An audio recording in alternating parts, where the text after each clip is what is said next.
January 30th, 1931, 1:23 p.m. My name is Caleb. I'm 13 years old. I live in Turkey. I also live in a time in which everything is horrible. If you don't know this time, then you must be living under a rock. It's called the Great Depression. Depression is surely the most accurate word to use. The stock market crashed. Everyone lost their job. People either lived or died, no in between. We either die from starvation, diseases, old age, or just a broken heart.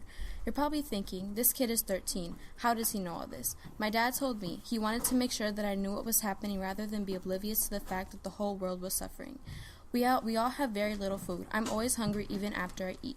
We mostly eat gravy and bread. The other food is terrible. I won't even bother to talk about it.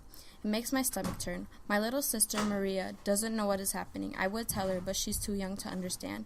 She would just move on with her day as if it was no big deal, but then again, I don't expect anything more from a 5-year-old. My mother, Louisa, died a couple months back from influenza. She was a mean woman once the Great Depression had started. A part of me wishes that she was still here, but the other part of me is just glad that she's in a much better place. My dad, Lorenzo, works in the mines. I rarely ever see him. It really sucks. It's kind of like me and Maria lost both of our parents.